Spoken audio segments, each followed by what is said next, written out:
If you tell a kid born after 2000 that you used to vanish for 6 hours at a time with zero way for your parents to reach you, they look at you like you're describing a horror movie.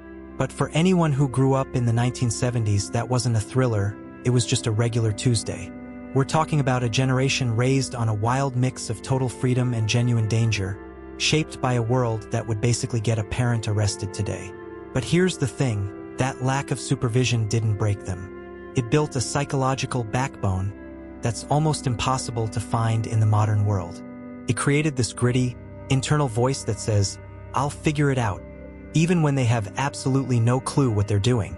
Today, we're breaking down the hidden psychology of the 70s generation, how they were raised by silent survivors of World War II, why they're the bridge between the analog and digital worlds, and why the generation born after 2000 is facing a mental struggle that the older crowd can barely comprehend.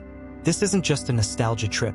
It's a deep dive into how strength is actually built and why 70s tough is a completely different breed of psychology. Think about it for a second, no GPS, no iPhones, and zero way for your mom to track your location through an app. If you left the house at noon and didn't show back up until the streetlights came on, nobody panicked. You had a bike, maybe a couple of neighborhood friends, and a whole lot of territory to cover.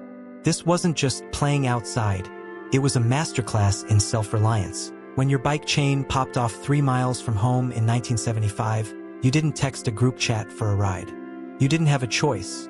You got your hands greasy and fixed that thing yourself. This environment created a specific type of mental wiring, a natural confidence in navigating life without a digital safety net.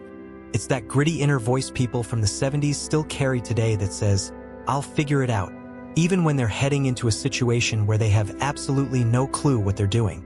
It's a DIY survival instinct that's becoming incredibly rare in a world that's now safety first everything. But to really understand why these kids were so comfortable with that kind of freedom, you have to look at the people who were waiting for them back at the dinner table. Because the parents of the 70s weren't exactly the type to helicopter over their kids. Most 70s kids were being raised by parents who had seen some real-deal heavy stuff. We're talking about the greatest generation, or those born right in the shadow of World War II. These weren't parents who sat you down to talk about your big feelings or validated every little mood swing. They were the rub some dirt on it type of people. They had witnessed real hunger, real sacrifice, and true fear.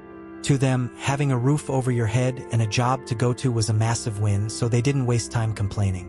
They were silent survivors, and they passed that exact same just-get-it-done mindset down to their kids without ever saying a word. In a 1970s household, responsibility wasn't some elective you took in high school. It was the air you breathed. You didn't just live there, you contributed. If the toaster broke, you didn't hop on Amazon and order a new one. You watched your dad take the thing apart on the kitchen table and actually fix it. You learned early on that if something went wrong, you didn't panic and wait for a savior to show up. You were the help. You were the solution. This is why people from that era often feel like they matured way faster than kids do today. They didn't learn about life from a screen or a textbook. They watched real life happen right in front of them, completely unfiltered. But being raised this way put them in a very strange position as the world started to change. It's honestly wild when you think about it. This generation grew up in a world where neighbors actually helped each other without feeling the need to post a selfie about it for clout. There was no performative kindness back then. If a storm knocked down a fence or a car wouldn't start, people just showed up with tools and got to work. They watched the adults in their lives carry the heavy weight of reality quietly, without making a scene or looking for a participation trophy. That kind of environment does something to a kid's head.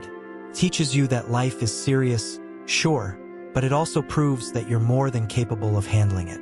You start to realize that problems aren't some cosmic injustice. They're just a normal part of being alive. This is exactly why people raised in the 70s became the ultimate bridge generation. They have one foot in that old-school world where things were slow, raw, and tangible, where you could actually feel the world under your fingernails. But they also have their other foot firmly planted in this new, loud, digital chaos we're all living in now. They're the only ones who truly carry the memory of what it was like to have zero noise and zero notifications, yet they're currently witnessing a younger generation that is literally drowning in all of it. And when you look at how those two worlds collide, you start to see why there's such a massive psychological gap between them. Because while the 70s kids were tested by the physical world, the kids born after 2000 are being tested by something much more relentless. Now, fast forward to the generation born after the year 2000, and you're looking at a totally different psychological landscape. While the 70s kids were out there getting scrapped knees and learning to navigate the world by trial and error, this new generation was handed a smartphone before they could even tie their own shoes. They didn't get the luxury of silence or the freedom to just disappear for a few hours. Instead, their world has been moving at warp speed since day one. We're talking about a constant stream of notifications, viral videos, and group chats that literally never sleep. It's actually wild when you look at the math. The average person born after 2000 absorbs more information in a single day than someone in the 1970s saw in an entire week. Their brains are essentially running at full throttle 24/7, and you can see the toll it's taking everywhere. They're smart, they're creative, and they're incredibly open-minded, but they're also straight up exhausted. It's a type of mental burnout that older generations honestly struggle to understand. For a 70s kid, when you went home, the world stayed outside. For this new generation, the world follows them into their bedroom, under their covers, and into their dreams through that glowing screen. And here's the kicker, even when they think they're finally relaxing, they're usually just scrolling, which means their brain never actually gets to hit the off switch. That lack of an off switch is exactly why we're seeing such a massive shift in how people handle pressure today.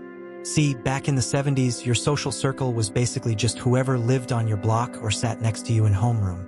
If you had an awkward day or felt like a loser, you went home, shut the door, and that was the end of it. But for the post-2000s crowd, the social pressure is literally inescapable. They're constantly comparing their behind-the-scenes struggles to everyone else's highlight reel without even realizing they're doing it. It makes them feel like they're falling behind in life even when they're doing just fine. It's this weird paradox. They're more connected than any humans in history, yet they're often more emotionally drained than the generation that had to fix their own bikes with a rusty wrench. It really goes back to that core truth. Strength doesn't come from being told you're strong. It comes from being tested by the world around you.